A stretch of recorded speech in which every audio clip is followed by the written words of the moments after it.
toi qui dors.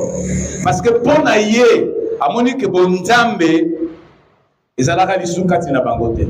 Comment qui va pratique, comment qui va ténèbres, comment qui maloba ou contredire, qui mia atika qui na Éphèse. Tolobi amen. Mais le long, Paul azolo ba l'issou na ba Éphésiate. Le long Nzambe azolo ba na biso. Quelqu'un me dit amen.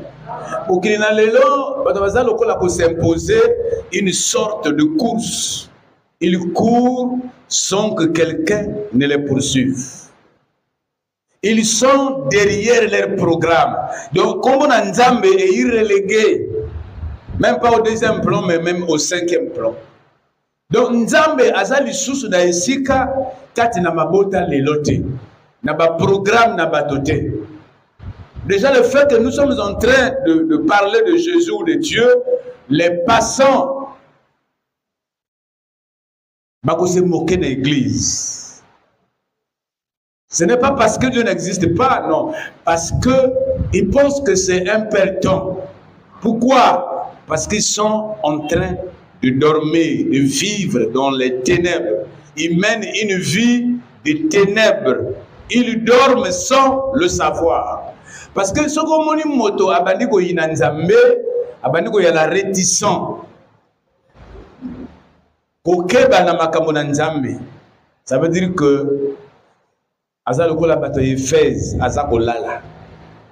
Donc il y a nécessité que ola musaye azonga na état, parce que moto soka abimi na pongi azui na ni conscience. Quelqu'un me dit amen. C'est pourquoi il y a le but beau se conduire avec circonscription, circonspection. C'est difficile. Donc, au lieu de analyser les circonstances, il y a tango bozako vivre. Il y a des circonstances, na inspection. Quelqu'un me dit amen. Dans mon temps, la pongi conscience est ya malembe jusqu'à ce que aye ba même nazana quelle chambre, nazana quelle ndako, nazana quelle adresse. Le on est côté ba nakota ye malembe jusqu'à ce qu'il se retrouve. Pourquoi? Parce qu'il n'était pas là, il n'était pas éveillé. Pourquoi on allait là? Nzambe azakolo bana biso. Bato bazali susu koyeba Nzambe te kaka makambo na bango ba programme.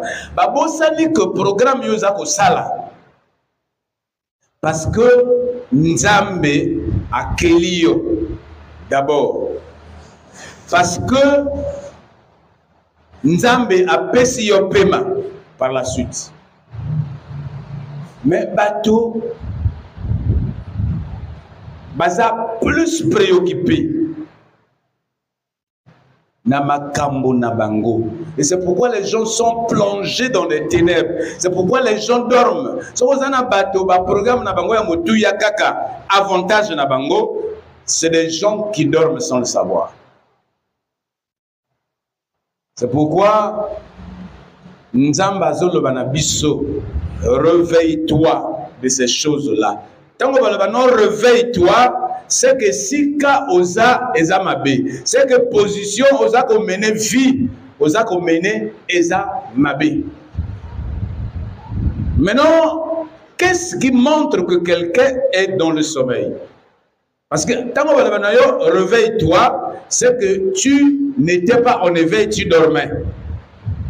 Ce qui emmène quelqu'un à vivre le sommeil, c'est la vie du monde. Quelqu'un me dit amen. Oui, ma kama est belée. Et comme il a rabisso, ma chrétien pour d'autres semble là. Mais on n'est pas vraiment éclairé, on ne comprend pas ce qui nous arrive. On se dit Nzambazala ki wapi. Beaucoup condamnent Dieu, mais ne regardent pas à leur vie. Vie de ténèbres, vie de sommeil. Regarde, l'invitation a été donnée à tout le monde ici dimanche. moto akoloba ke ngai nazalaki kozela x aya, ngai nazalaki kosokola bilamba, ngai nazalaki kozela nalanda mbongo na ngai ya nyongo, ngai nazalaki ko. Les gens sont dans le sommeil, ils raisonnent. Or la foi c'est pas un raisonnement, la foi c'est l'acceptation. Ondimi keza lo lenge wana 1 point 1 trait. Tango koki olobi nazana rendez-vous na Nzambe. Quelqu'un me dit amen. Donc le premier signe, ma préoccupation à biso. Et ça qu'on renseigne biso que tu as vraiment la bonne zambété. Je te dis, les gens qui ont même les Bibles à la maison, je ne sais pas depuis quand ils ont fait la lecture de la Bible. Ils ont lu la Bible. Les gens qui viennent des maisons de prière, je ne sais pas dans la semaine combien de fois ils prient. Donc c'est un renseignement qui ne trompe pas sur la température de notre prière, de notre vie de prière. Le premier signe, ce sont nos alliances. C'est pourquoi je dis réveille-toi des mauvaises alliances. Il faut y voir que tout ce que nous opérons sur la terre, nous le faisons en étant dans l'alliance. Quelqu'un me dit amen. Et là qu'on est préoccupé que les jeunes, c'est leur avenir. Mais ils ne savent pas comment est-ce que ton coquille. Verset 1. Et là que Memi Biso Makama, déjà, de manière préliminaire, c'est nos alliances, notre façon de vivre en collaboration, en groupe. Notre façon, parce que nous sommes nés dans les alliances, entre papa et maman. Tout ce que nous faisons relève de l'alliance. Mais je vais prendre quelque chose de fondamental et de courant. Autant que l'année Esaïe. Verset 1er. Simplement premier, oui. Malheur, dit l'Éternel, aux enfants rebelles, qui prennent des résolutions sur moi et qui font des alliances sur ma volonté pour accumuler péché sur péché. Amen. Accumuler péché sur péché. Péché sur péché veut dire kokoba kakanamabe. Les gens prient, mais ils font des alliances sans Dieu. Quelqu'un me dit amen. Ils marchent sans Dieu. Prenons un cas fondamentalement connu de tous. Lorsqu'on parle d'alliance, nous avons d'abord un, Bosangani, entre deux personnes. Quelqu'un me dit amen. L'alliance, d'abord entre la femme et l'homme. C'est d'abord la première forme d'alliance connue. Mais ce qu'on dit, nos vies, la plupart des jeunes, pour ne pas dire la plupart des chrétiens, s'allier sans Nzambé. Mais ils prient. Donc ils mènent une vie de sommeil, de ténèbres.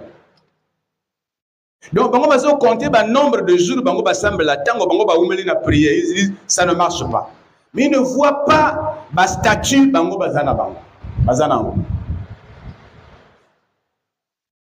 quelqu'un me dit amen. Vous voyez que j'ai une difficulté aujourd'hui, c'est que une de mes nièces qui venait de nous quitter a qui vendre et pas à mobile. Baboti bana 4. Azim malade nandako ya mobile. Mobile amoni boye miso amota kufa oyeba abimi mayele. Amemi mwana abengi mama na ye apesi mbongo ke mema ye l'hôpital. ngai nako s'en occuper. Akuti CHT, ba travailler te. Vraiment akufi. Otolobawa eza matanga tozana. Tolobi amen. Ba papa ba mibali ba bundi bakanisi babiki pour ba du mama ya mwasi na piège. C'est les jeunes, je parle aux jeunes. C'est une vie de ténèbres qui ne voit qu'aujourd'hui, qui ne voit pas demain, qui ne voit pas prochainement. C'est le piège dans lequel beaucoup de jeunes se plongent, je dis bien se plongent. Ils ne tombent pas, ils se plongent, c'est-à-dire volontairement. Tout compte fait, bailli. Parce que tant que tu as coupé une origine ya malade na ye, et outi wapi, azalaki wapi. On lui dit non. Ne vous moquez pas de nous, c'est votre femme. Vous avez d'ailleurs même 4 enfants avec. Donc, à qui vous servir? Bisota vous servir bien. Boya kakato kutana. Bossa la formalité. Bisoto reconnaître bino. Après, beaucoup de bébés la bino. Et comme dit ça devient la malchance. Bisoto zo comprendre te. Auquel problème? Na moi sina yo mobile fak na moi sina. Ba l'élite reconnaître bango. OK, bo pesa bango autorisation, bo reconnaître bango. Mais bo pesa bango charge. Au moment où je vous parle là, c'est compliqué. Boya kukunde bembe, il y a non programmé. C'est la mauvaise alliance. Les alliances sont Dieu. Accumule péché sur péché. Quelqu'un me dit amen. Le piège numéro 1 des jeunes, c'est la mauvaise alliance.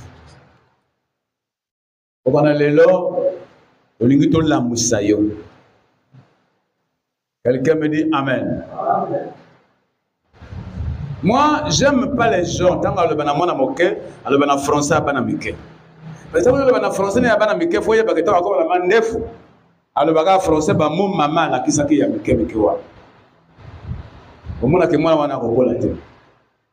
moi, je te parle ici véridiquement. Ce n'est pas nos mamans qui n'aient bioté. C'est le piège. Siège, il y a envoûtement, il y a diable. Et Zali, le lende totel melakaba, principe, il y a nzambe. Quand vous vivez sans que Dieu ne vous connaisse, donc c'est le diable qui vous connaîtra. Et c'est le diable qui va vous infliger toutes sortes de malheurs. Quelqu'un me dit amen. Mais en fait, spirituellement, vous devenez un. Ndokia mwasi akoki kolokayo. Ndokia ya elle a mobile akoki pe kolobete que na la famille la bangote c'est faux. Vous êtes un seul corps. De manière gratuite. Comment est-ce que les gens se jettent dans les envoûtements? Même na bango, c'est pourquoi quelqu'un peut constater que depuis que je suis en partenariat avec X, mes choses ne marchent pas. Mon commerce ne fonctionne pas. Quelqu'un me dit amen. Réveille-toi. Quand on dit réveille-toi, veut dire sors de cet état. Quelqu'un me dit amen. Retrouve la vie normale. Ba te belé ba lokami. Forcément na ba famille na bangote. Parce que quand on est en alliance, l'alliance veut dire l'autorisation de se fréquenter, de s'entraider, sans demander une autre forme. Il y a procédure. Quand on est en alliance, papa doit téléphoner à maman. A commis qu'on vérifie un message, a commis qu'on vérifie, il n'y a pas de problème. Maman appelle, il y a papa, il n'y a pas de problème. Parce que boyi, alliance veut dire autorisation de vie, de mener une vie ensemble. Et cette autorisation, il faut s'arrêter kaka na makambo ya moïte. Donc il y a côté gauche, à une alliance, à côté droite, à défiler à zongi. Parce que beaucoup minzoto moko. Pourquoi? Mais parce que c'est une alliance sans Dieu. Et qu'est-ce que la Bible dit? Dans 1 Corinthiens 6, Papa Flavie s'il te plaît, 6, 16, 18. Donc, si tu pries beaucoup, même si tu gênes beaucoup, ce qui aux a un principe, il y a un zambete, aux a exposé. Et on a na prière. Dieu vous aimera, oui, mais na kimia. Est-ce que tu es avec moi? Ah. Bomone sika wapi. Ba jeune, ba baby si gratuitement ba moyen avant. Quand tu t'attaches à quelqu'un, vous devenez un. Ma benaye, ya famille na ye, et kote la yo. Ma benayo, ya famille na yo, et kote la ye, parce que vous inchoto moko. Ngana mona tel que le kolo ya mobile et pays, njoto etikali kote le. Ou makolo bukani, mutatikali kote le. Malheur à makolo, et ça malheur à njoto, parce que ça kaka njoto. Bible dit quelques autres péchés que l'homme aura commis sont à l'extérieur du corps. Mais le péché sexuel, il est à l'intérieur. C'est le péché le plus grave qui fait des prisonniers, qui ferme même les avoirs des gens, qui détruit. Ma jeune est belée, ma baby Sam, c'est des vies amputées. Même la famille bazo kamwa mais il doit comprendre yete. Parce que nanzela yabo sangi sinjoto na mwasi ou mobali ye ayebate a memi bon foutement tout. C'est une alliance sans Dieu. Quelqu'un me dit amen. Et ba blocage belé y a ba jeune, y a vie en couple, même y a ba adolescent. Et où t'as pas mauvaise alliance. Alliance sans Dieu veut dire l'alliance qui n'est connue de personne officiellement. Et Boza n'a radar diabolique, ça dit que le diable vous voit. Diable a profité que chaque fois qu'il y a une porte, je te dis que la porte la plus ouverte, ou qui est grandement ouverte dans la vie, c'est la porte sexuelle. Quelqu'un me dit amen. C'est ce que Paul dit. Il dit quelques autres péchés. Et il péchait pour la nene. Parce que ce n'est pas encadré. Parce que Dieu ne connaît pas ça. Parce que les parents ne connaissent pas ça. Et ce péché est payé doublement et continuellement. Pendant qu'ils vivent, ils augmentent la vulnérabilité.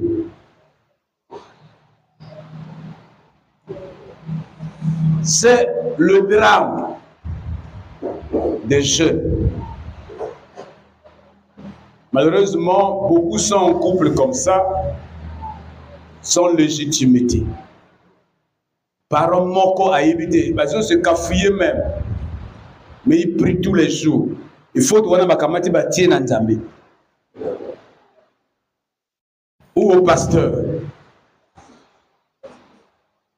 Quelqu'un me dit amen. Ça veut dire que vous dormez spirituellement. Et quiconque dort est à la merci des bandits. C'est pourquoi les malheurs, les démons vont travailler. Et tant que vous êtes dans la situation, au moins, ceux qui disent, mais Pour ça, Nabino, est-ce que vous pensez que c'est normal? Parce que vous en avez moyen, regarde comment vous accumulez. Vous avez bâti ça, les sommes, les colonnes, les sommes. Vous avez dit, Mamayele, et mon colo, et koye bana. Yo bibi malchanceux. Quelqu'un me dit Amen. Donc, bah, belé, bah, qu'on vivre que bon moi, il n'a pas goûté. Mais bah, qu'on vivre, bon moi, il y a partenaire.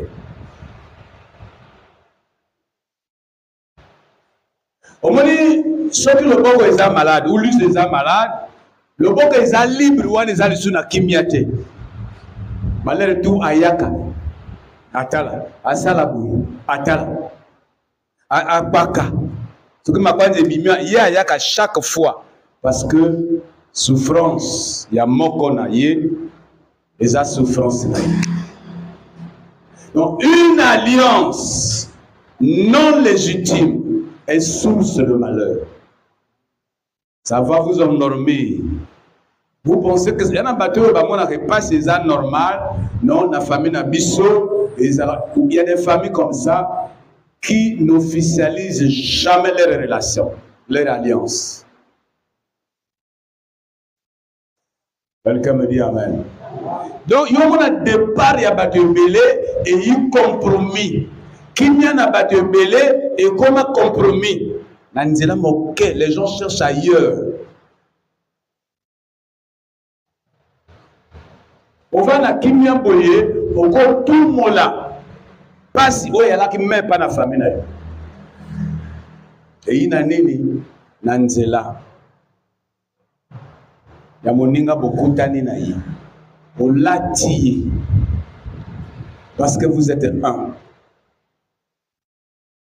Quelqu'un me dit Amen.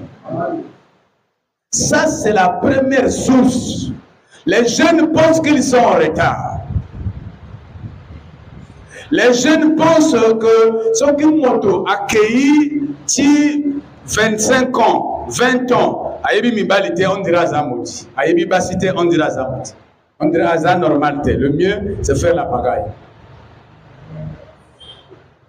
Quelqu'un me dit Amen. C'est pourquoi les gens accumulent péché sur péché. Dieu a fait des principes. Avant que le bateau vanda ensemble, il faut passer à la boïba. Cette affaire-là va aller jusqu'à vos enfants.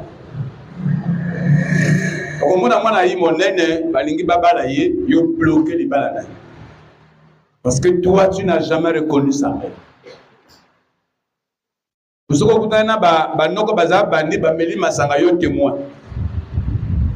C'est un malheur. C'est comment et qu'il parce qu'ils ont mais ça commence maintenant avec les jeunes. Les jeunes, il faut pas la conscience, comment marcher dans la vie de lumière. C'est vivre les principes de Dieu. Ce qu'on raté. Il y en a en tant que déjà vieux, j'ai envie de faire, mais je ne peux pas faire parce que c'est un village. Il y a des erreurs qui sont et il y a des erreurs qui sont jeune. Il y a des erreurs qui sont veillées quand on a les cas.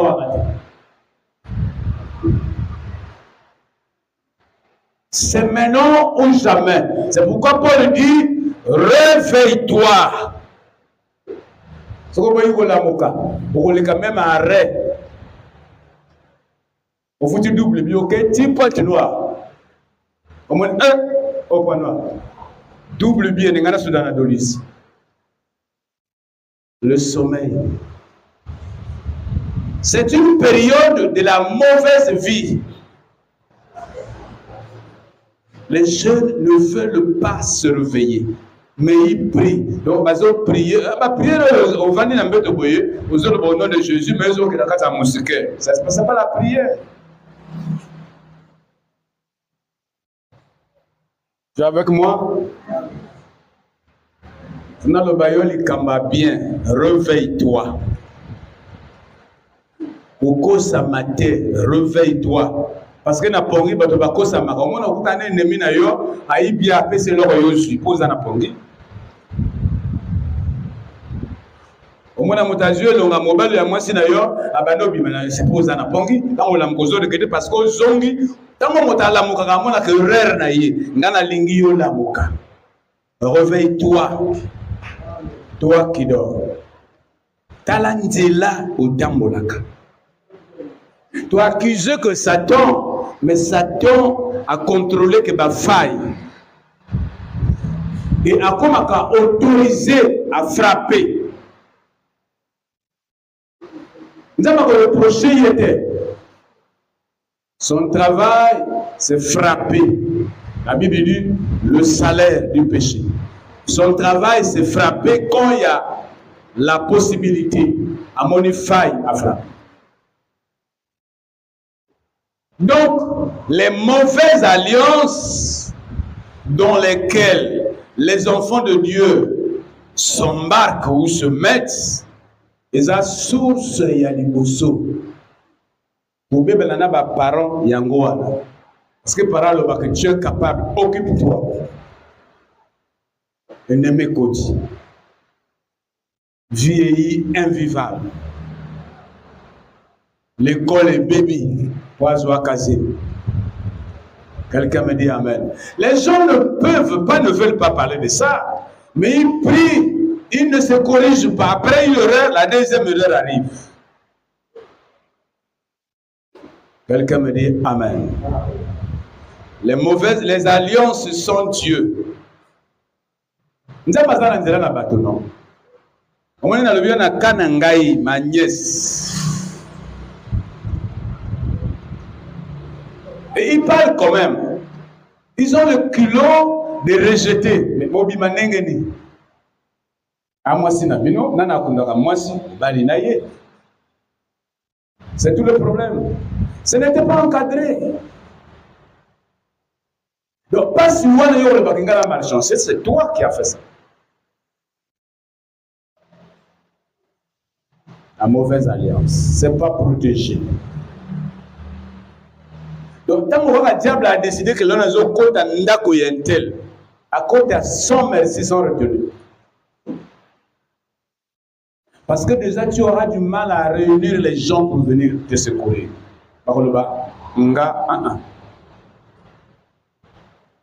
Tu vas beaucoup dépenser. Ça, c'est de manière physique. Mais spirituellement, c'est encore très malheureux. Regarde le rôle na buta bongo ba yoleke bino ba lokaka bino yoko tuna nani nana zabo klona yoko vande sa nani mauvaise alliance yoko kota na cycle que non ayebite na longola kaka bazemi amona bato mbele ba jeune fille awa mosala kaka kolongola ka bazemi mais tango kokoka mais en fait, tous les 5 voilà. Quelqu'un me dit Amen. Ozo sambela na raison te, ozo sambela na faute. Nzambe mwana. Yemazo sekayo. Bato libanda bazolo batala oyo akendeka prière. Origine nani? La mauvaise alliance. Donc, si tu as peur, il faut parler. Si tu veux aller, normalise la relation. Mais si vous avez un bon moment, mais yeba, un jour, vous en avez besoin de bana yosoto. Certainement, pas besoin de se sauter. On ne pas s'il y a pas. On ne peut pas aller là dans l'église, bazo là. Bazo luka mawana nzambe. Bazo ngaka komona. Ndenge babandati. Je suis venu ce soir. Tolobi amen. Parce que quand ça ne marche pas, quelqu'un dira oh pasteur. Quelqu'un me dit amen. Deuxième problème. Ils ont là qui savent que Vinabiso, ils ont la ténèbre, ils ont là. Quelqu'un me dit Amen. Pour le la patienté, on a l'ingénieur loba, na l'envie d'avoir, l'envie d'aller loin, l'envie d'avoir ce que les autres ont. On n'a pas porte à diable. Diable a la ranini, motoye moka pesa y espace. Il ne force pas au diable à agresser jamais, jamais. Il convainc.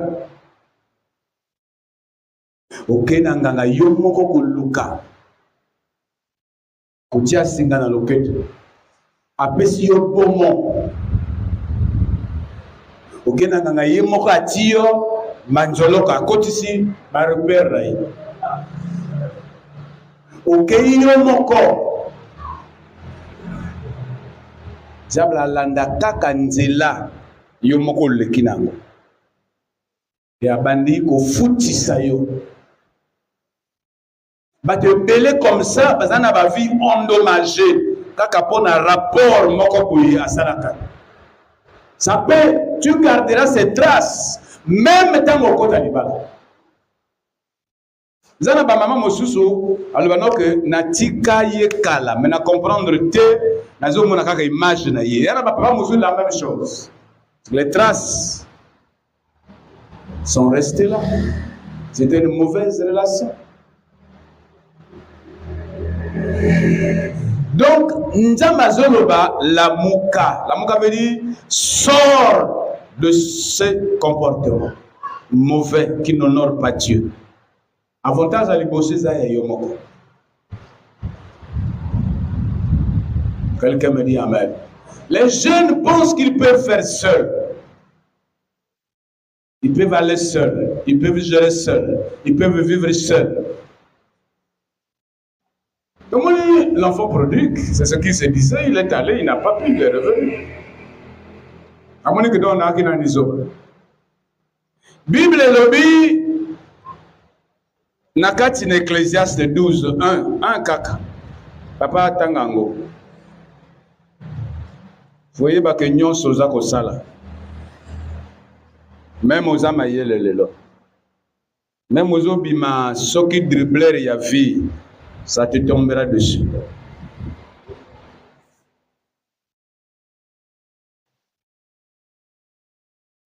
Verset 1er. Gênant. Réjouis-toi dans ta jeunesse. Livre ton cœur à la joie pendant les jours de ta jeunesse. Marche dans les voies de ton cœur et selon les regards de tes yeux. Mais sache que pour tout cela, Dieu t'appellera en jugement. Parole de Dieu, Amen. Quelqu'un me dit Amen. Melobi elenge sepela na bolenge na yo, na konzo na yo, na kitoko na yo, na ba muscle na yo. Sala nyonso motema na yo zako sepelosa. Obi, il y a des jeunes aujourd'hui, vina bango yi mise sur croix à Ibi Kinazana Sida, parce qu'il a fait ce que son cœur lui a demandé de faire. Il n'a pas regardé à Dieu. Il y a des couples comme ça qui vivent en difficulté. Vous ne pouvez pas rattraper ça, c'est fini. Mais qui a fait ça? Quelqu'un me dit Amen. Ça là, c'est Pela. Ça là, bon, moi, il Papa yo comme vieux. Oh, maman yo comme moubange. Tika tango da biso. C'est pas un problème. Mais yebaka. Kena mokolo na so. Mokolo na so bande mokolo yo comme la réflexion. Mokolo yo ko lamuka na pongi. Tango lamuka na pongi mona bere. Onga, oboinga, onga, bo ngai. Na sala ndenge nini trop tard. C'est le jugement de Dieu. Quelqu'un me dit Amen. Parce que tu n'as pas marché dans la lumière. Tu as voulu satisfaire au désir de ton cœur. Il y a des jeunes. les jeunes femmes, les jeunes filles, les jeunes hommes. Une condamnation sans appel. Maman na boyana ni mwana loke. Akenda wapi? Ou ba trompe ba longoli. Ayebi ndenga zo vivre ke ngawa na kokalisu ko bota tempo na longola ka zemi ba trompe ke. Ayebi ke ngandenga na za malade awa na kina mutuka pona na pesa yango. Soka ayebi na kovanda te. Les passions, c'est ça. Jeune, yoka motema na yo. Sala ndenge yo lingi. Ba jeune bazo tika nzambe, baza préoccupé. Ah, yoka kanzambe. Oza compliqué. Ami balu tu ba yepa ina yo, yoka ko rejeter bango, oza tendre, te mosa ka tendre. Yo wano yoki baningo continuer wa. Tango likambe ko ya même comprimé ba ko pesa yote. Le moko bundana soni yo moko. Quelqu'un me dit amen. Réveille-toi de ces mauvaises pratiques. Quelqu'un me dit amen. Ce sont les mauvaises alliances. Ozana likambo awa, omoni ba te belé ba te kaka banjoto. Bovanjawa, moi, tala, et ana ndako oyo, bato ak incompréhension na mokili ezalakate, même pas ya président, baswanaka, même pas ya roi, baswanaka, même pas ya mosanto, baswanaka. Le diable n'est pas puissant, mais il est rusé. Le diable a kanga bato et belé, nanzela na mindoko na bango moko. Parce que avant yo attaquer ennemi, faut voir position na yé. Mais yo koyo ka ndenge nini, soki monoko na yé elobi yote. Ewana bangwawa, omona kaka yé moko abimi na porte na yé, akoti porte a moninga. Awo kota porte ndoki soka yeba. Je te dis, alumina bana musuza oboyeba jamais mo na loka yo na miso oyeba te. So ki peka na miso yo na batu tout bazar gentil.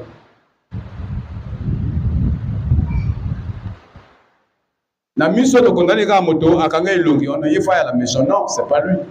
Bayeba na kana butu. Batu belé bakota bandako ya bandoki. Kolongo la protection yé moko. Bisokuna. Tolalite. Tala. Mona. Abimi motayo kayoma.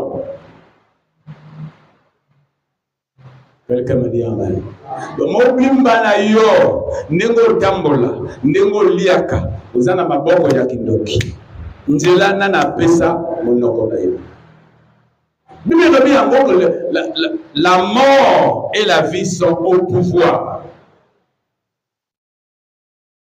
de la langue, de la bouche.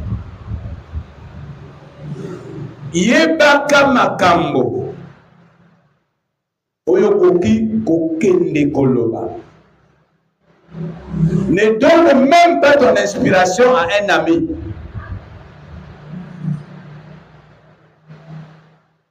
La rubine maman moko wa que nzamba za secret. To sambela kaye, to mona kayete, c'est que azana secret. Bato ba bika na mokili, baza bato ba vivre que na secret. Bakozwa image ya nzambe. So ki nzambe lelo abandi ko travailler na vie na yo, yo fundi travail. Nzamba kosuka wa. À cause de ce parce que au bimi au trahir. Quelqu'un me dit amen. Ma jeune, ma yebi ko se contenir te. Ma chrétien lelo, ma yebi ko se contenir te. Ma zo funda banzoto na bango na banoki. C'est le premier à pleurer. Nazo comprendre te. Nazo comprendre te. Ngapoui. On a appelé ça autorisation à du diable. À cause de bango. C'est la personne, c'est l'homme, ça dit que c'est la femme. Diable ko epie, ko tala, ko luka moyen aller sa bango ngoma. Tango ya ndimi ke nzamba apima ki biso. Abimisi nzambe monyimo. Na monoko na ye. Il a dit ah bon? Oh, pour nani nzamba zo sala makamba boiko. Alors qu'il est le diable? Diable veut dire celui qui est mauvais. Bate belé bazo souffrir natina na manque ya discrétion. Baninga ba mona ndako na yo pamba.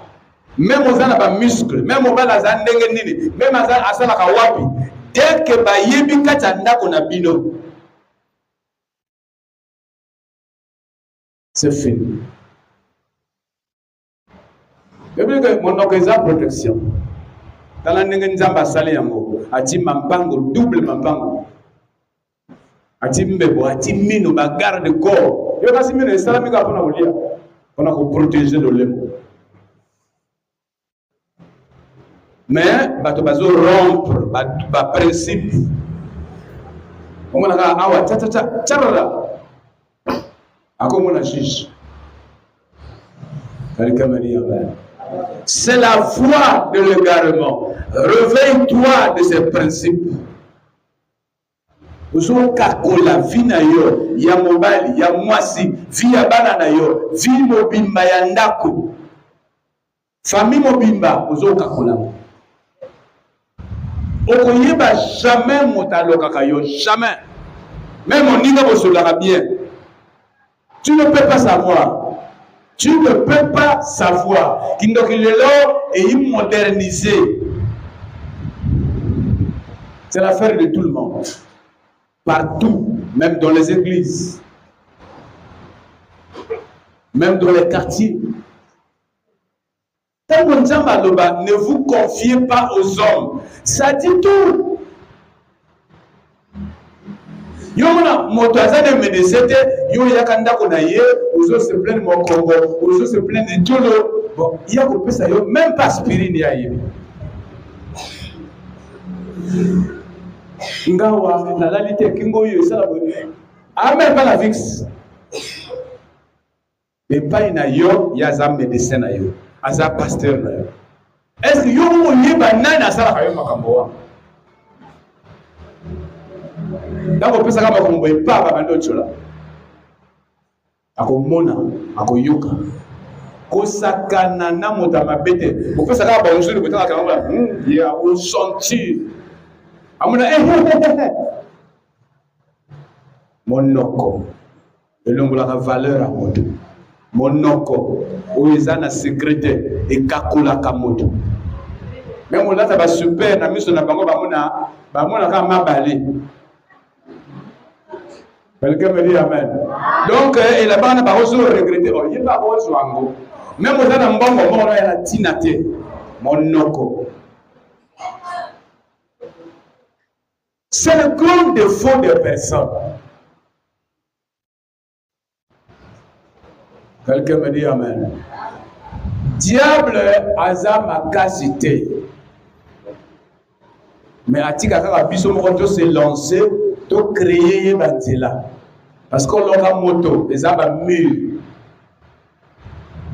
Qu'on compte la vie à Moninga, pour l'okaye, même papa ou maman n'a eu à quoi facile le moteur. Ajoie n'a pas petit chez. Ma babombo préparé, ma pas préparé dans l'école, n'est pas ninga bandoki, papa n'a l'école, ba kabola kabaninga kindoki. Quand n'a pas bombo non. Quelqu'un me dit amen. Réveille-toi de ces mauvaises pratiques. Vie est simple. Il faut une discipline. Malheureusement, discipline n'a pas de besoin d'avoir le mot, à mon amour de la punition. Discipline et kosunga yo. Autant mon alelo, tu as encore le temps, tu as l'âge. Mais ce qu'on peut ici. Oui, on oloba aucun problème. Na sala nini? Nzamba yininga. Nzamba yinaka moto te mutabimisi yo. Mutatiki yo libre. Nzamba yina, quand quelqu'un raisonne Nzamba yininga, c'est qui devient envoûté. Aïna ngamba tia. Nenge Eva monaki que donc Nzamba lingi biso te poni na pimi biso mbuma oyo. Diable atikala jamais ko sala mbuma. Na réussir ko balusa mabe na ye atia ngona Nzamba. Quelqu'un me dit amen. Troisième principe, oui, il y a ma paix, qu'on a minoko.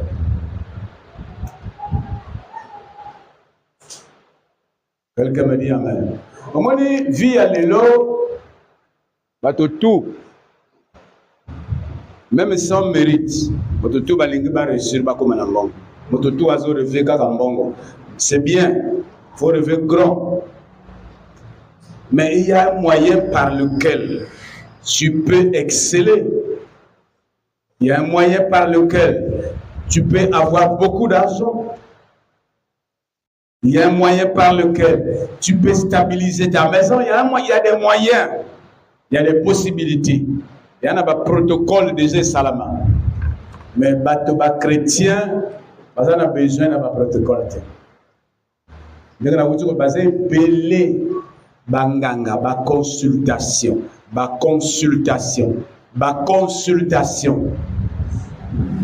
Parce qu'on minimise ba dégâts, asa lokola nzambe, non? On nous fingi nzambe parce que nzambe azali passe à Dieu. Zana moto asala ka lokola ye azate. Quelqu'un me dit amen. Ba jeune, ba chrétien, ba lingi trop kokende kosokola belongi kosimba mibali na bakisi kosimba basi na bakisi. C'est la grande et mauvaise porte. Tango yale bana yo zuwa boye mbema na ndako mai oyo c'est que so kotisi diable na ndako na yo. Depuis kuna kaka ye moko motamo na ndako note ba démoniaque tout ba mo na ndako na yo. Quelqu'un me dit amen. Est-ce que diable a forcé Motawa? Ma consultation, ma service, ya banganga. Donc, yo osala quand il y a ma démon andako na yo. La Bible dit l'ange de l'Éternel campe auprès de celui qui craint. Qui le craint simplement.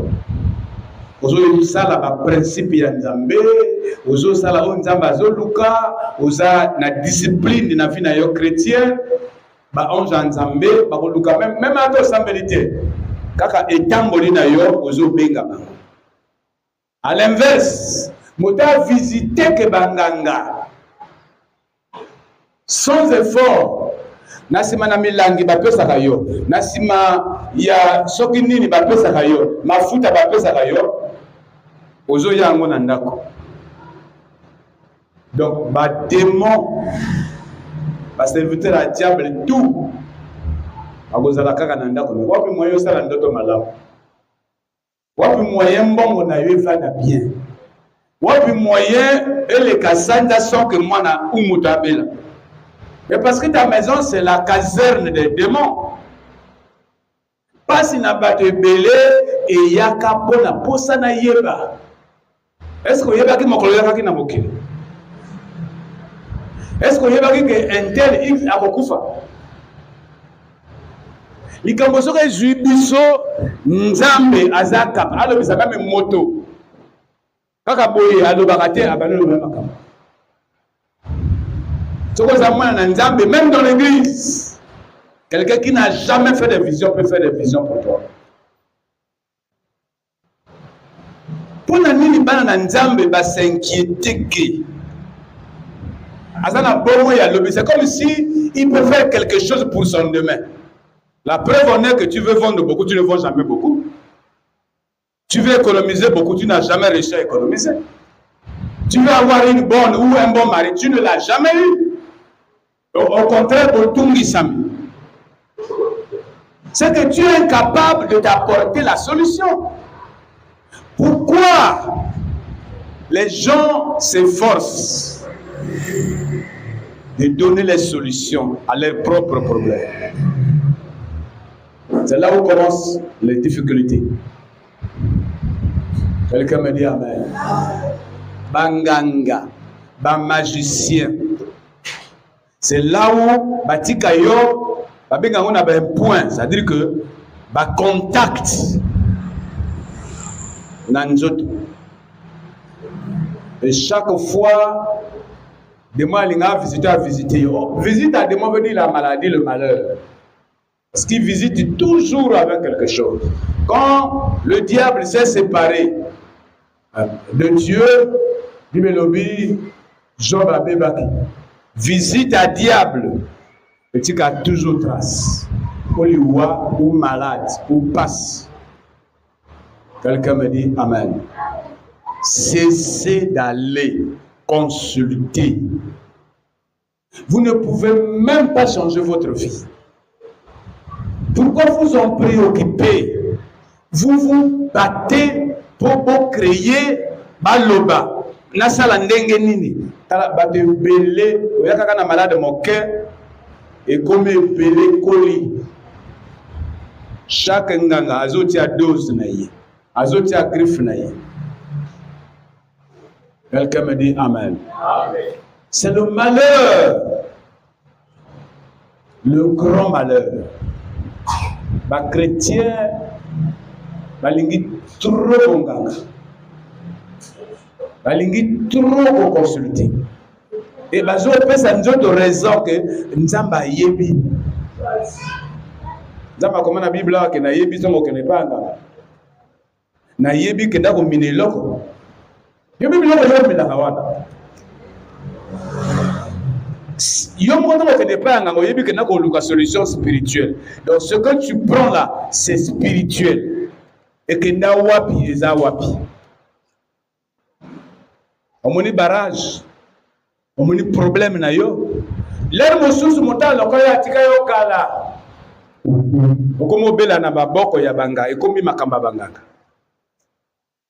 Vie ya banganga. Folamuka. Quelqu'un me dit Amen. Olamuka na vie ya banganga. Okojuaka jamais solution parce que moto babomaka na moto te. Yo mona ba s'appelle pompier ba yesika moto ba moto na ndako. Pour Dieu c'est le contraire. Quelqu'un me dit Amen. Alors la fois passée que réussir les actions c'était ça droit na yo. Nzamba bengi yo pour réussir. Nzamba bimiso na mokili pour réussir. C'est pourquoi il dit tu seras jamais la queue, tu seras la tête. Donc la réussite c'est ta destinée. Mais bateau, ba baby si l'originalité, le naturel, Nzamba tcheka na bango pour ba réussir. Voilà les difficultés. Nzamba bandi ko réclamer yo ko le baté azamu to nangai, même temps yo ko samba ba sala ka tura ko ya. Quelqu'un me dit Amen. Nakati na ba chrétien belé lelo na posa na mbongo baza ko vivre ba inceste trop. Kana linga pesa mbongo apesi condition. Kana za na mbongo belé mais yazo souffrir. Fona bimana yo. Diable a forcé que te. Saba leka kana nzela mabeyo leka a multiplier yango a torturer yo ti et puis umela. Beaucoup vivent dans l'inceste. C'est une vie de ténèbres. Quelqu'un me dit Amen. Amen. Nana lingi yo comprendre makambo oyo. Mwana ya tata na yo, mwana ya mama na yo, mwana yi na nzela na noko, mwana yi na nzela na mwasi ya noko, ou na mwasi ya yaya. Boza toi moko, o bimina ye, o créer porte à diable. Quelqu'un me dit Amen. Diable liboso la ki sa yo avantage. Omoni ya saboye, beaucoup kafié. bakoyeba te. Amema yo composé première pierre, il y a souffrance, il y a vie na yo mobimba. Vous comprendre te. Et kolanda yo, la Bible dit, l'homme ne peut s'aimer, récolter que ce qu'il aura semé. Okobuka toujours, comme ils ont péché, pour accumuler péché par péché. Vie est simple. Quelqu'un me dit Amen. Et ça simple. Tiko bomaka njoto na banganga. Tiko bomaka njoto na ko serrer mobile ou moi si que ba yebite yo kaka ozo créer makama. Quelqu'un me dit Amen. Il y a des gens qui ont commencé jeunes. Ils ont regretté. C'est trop tard parce que tu dois payer ton immaturité de jeunesse. Un jeune qui ne se promène pas ou qui ne marche pas dans la lumière payera de la vie qu'il gaspille maintenant.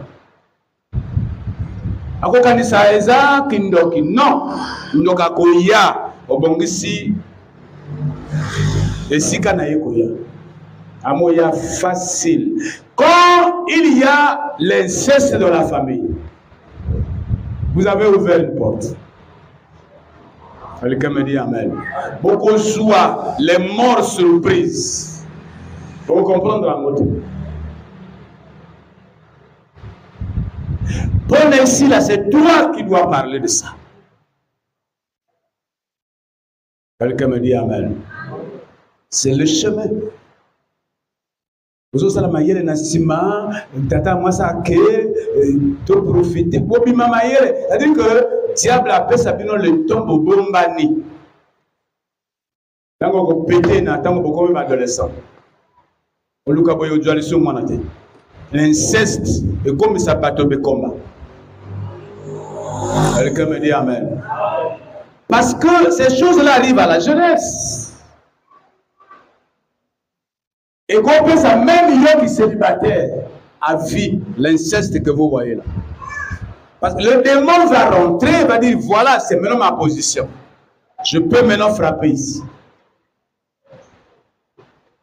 Et on voit intercession, sort, lobby, sort, toute l'année sort.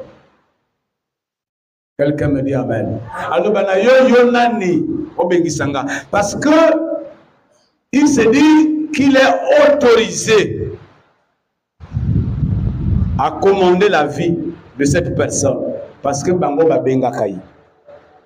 Le démon de l'inceste. C'est le principe. Tout ce que Dieu a interdit, diable a continué d'ailleurs ça. Quelqu'un me dit Amen. Ceux qui ont respecté le principe Yanzambe, Nzamba va nous travailler dans la vie. Vous êtes dur, non, tu es trop dur. Les hommes te saluent là, toi tu ne fais pas cas.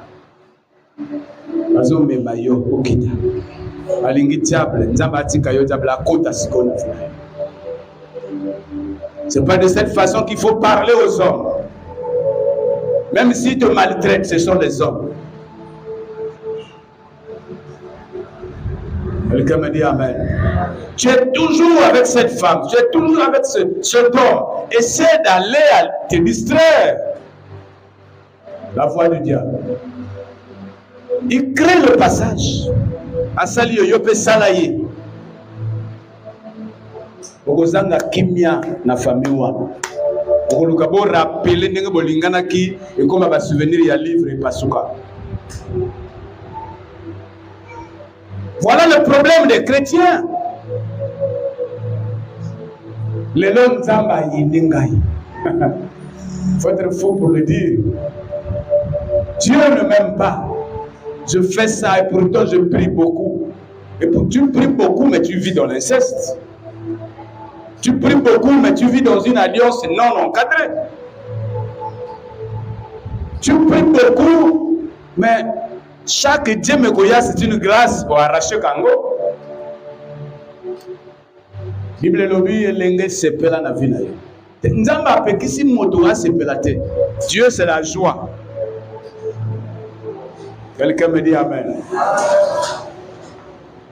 On dirait que tu vas quelqu'un me dit Amen. Dieu, c'est la joie. Dieu, c'est la joie.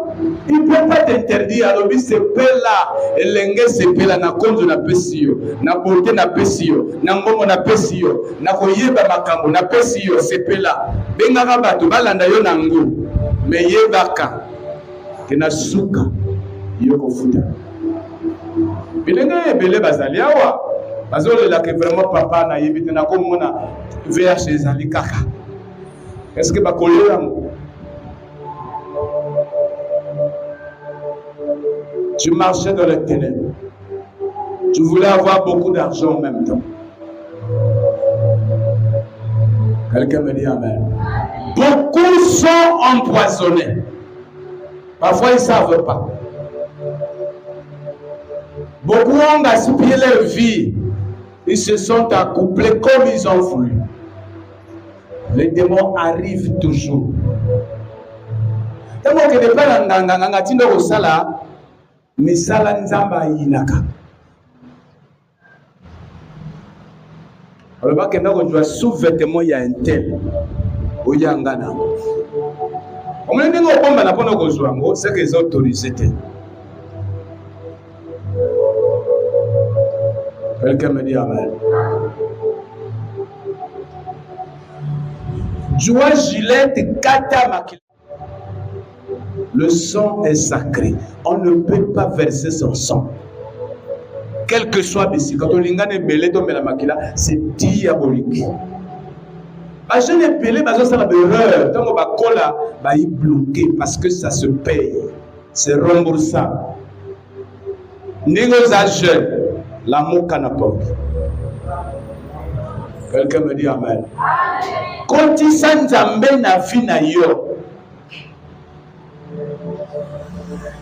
Biso, notre grand frère, au temps de l'Issouba, où on a étudiant, il y avait beaucoup de crises. Naïe baka magicien na petite chose. Après ça va porter monnaie.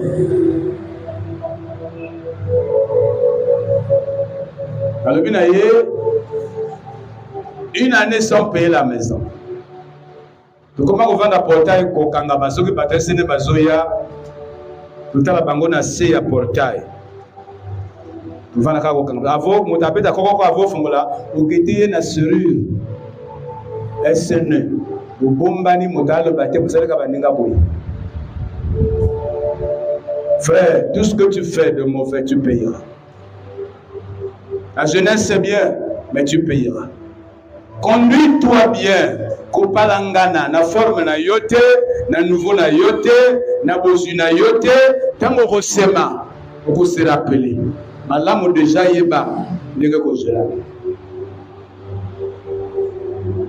Te, malala moninga ko bila yote kaka ya yo. Tambuisa nzoto na yo na nzela na nzambe. Tambuisa fi na yo na nzela na nzambe. Bato baloba yo makambo yo salaka me bamona yo na kote. Tokei na petite chose. Papa wana apesi biso kaka barisital atina enveloppe. Abi bofungola ngo na ndako. Mais faut que la nango na coussin yango moko ko sala bino si kaka moto yi moko ayoka nzala akomona nganga de moi azani tranquille abi de doit porter monnaie. Quelqu'un me dit Amen. Et ça là est leur côté ba ko saka ka biso ba le chaque jour et leur moko etika na quantité. Donc on a été militaire. Je te dis, aujourd'hui, il n'a même pas un franc. Quelqu'un me dit Amen. Manzela, Manzela. Bon, je vais dire que les sous mes amis kaka, kobimana mwasi ou na mobali non. Koko sa lokuta, kokende nanganga.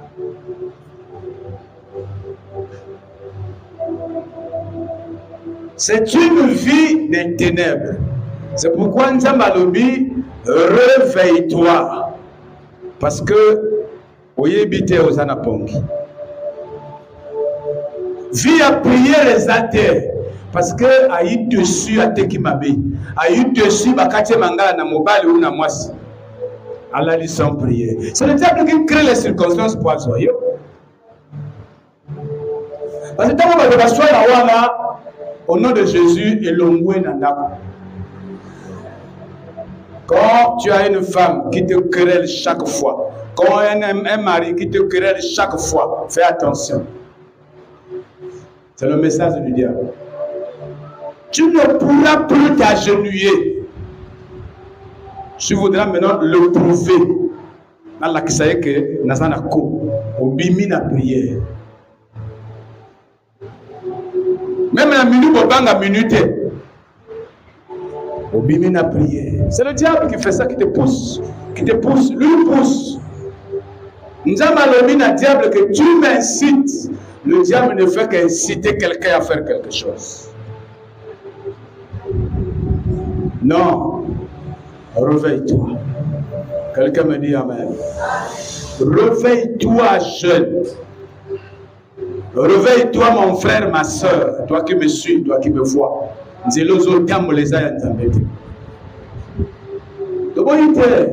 Nana a parcouru du sos moulaï son kakoya. Ça peut arriver, mais tellement. Mituna ke nazanani pour la tikalawa. Ça me bien gamé. Nabengami na nzambe, je suis un élu. Je dois accomplir. Baposa na nzambe kati na ngai. Nzamba lobi ba projet. Oyo nga na sali po na bino. Nzamba projet ya mawata, ya kolela te. Parce que biso de plus à la diable possibilité na vie la biso. Quelqu'un me dit amen. Quand les gens s'asseyent, ils font la louange du diable. Parce qu'on a apprécié la puissance à Banganga. Donc on a deux fois. C'est comme ça que le noir va devenir. Parce que au sein la louange. Louange.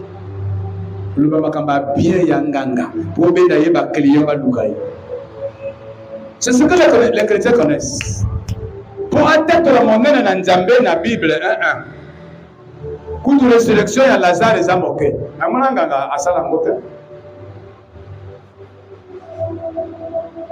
C'est une vie de ténèbres. Tu es en train de dormir. Quelqu'un me dit amen. L'inceste, ça marquera toute la famille. Au moins, on va la paix à moi, on va faire ça démon. Kanana kana babi mamati. Jamais. Abima bien na miso na yo, abima bien de gagner. Yo mona kana ka kitoko na miso kana mobali. Ça n'existe pas. À mon égal, mon ninga, donc garçon ou fille. Rien. Mais les lots, oya bima na intel. Mbongo il faut bimaka na bakana. Bona matisa yo. Abalusi mapamboli na nzambe. Omoni na numérologie, qu'on n'a jamais compter à l'inverse. Tu rentres dans un code. Nzambaza, Nzambe, il y a des ordres. Ou abadi na 4 à 3 sur 1, c'est faux, c'est un code. Dieu est un Dieu d'ordre. 1, 2, 3, jusqu'à la fin.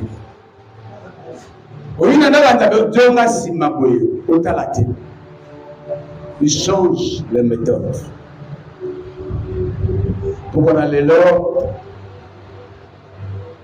la mouka. Quelqu'un me dit amen. Réveille-toi des mauvaises alliances. Tu me lèves à côté de bondoki. Na lobby même dans un partenariat. Les gens sont pressés de vivre une mauvaise vie, une fausse vie. Il y a des chrétiens ici qu'on a enlevés parce qu'ils voulaient vivre la bonne vie. Et des chrétiens. Parce que le principe en Nzambe est Zamoulaï. Oui, vous pouvez y être. Vous allez en bosser. On n'est pas des saints, mais on a tiré des leçons. On a vu la Bible. Okoyeba jamais mota bien na misolaï. Okoyeba jamais mota mabé na misolaï. Prends un petit temps. Réfléchis sur ta marche. Quelqu'un me dit amen. Moi, je ne voulais pas incriminer le diable. Non, je sais que le diable existe. Mais à Salakango, na biso moko, Tomi Kaba. Et puis que voisin n'a pas encore le caillou. À partir de toi-même. Au lieu que voisin a quartier à Roya Kolokayo. Yebaka Kokanga. Yebako gérer. Le problème c'est l'orgueil. Batomi balé au balingani na sena moyo. Baza capable. Ba se taire. Ba le ba pardon. Ba le ba esili. Moli m'a demandé il faut te benga intel. Faut te benga bango. Kala ndenge bozo bi misanda ko na bilo libala. Après le bibo comment là. C'est l'orgueil. Dieu résiste aux orgueils, c'est l'orgueil. Quelqu'un peut finir le problème dans sa maison, seul. Alors que pas de médiateur dans ndako na ngai. Kala ndenge bino bo fongola bandako. Ole la lisusu. Quelqu'un me dit amen. Vous ambinga na moyi, est-ce que na butu vous ambinga? Marche dans la lumière. Réveille-toi. Quelqu'un me dit amen. En tout cas, première partie, yo. Nalingi yo telemato kanga prière.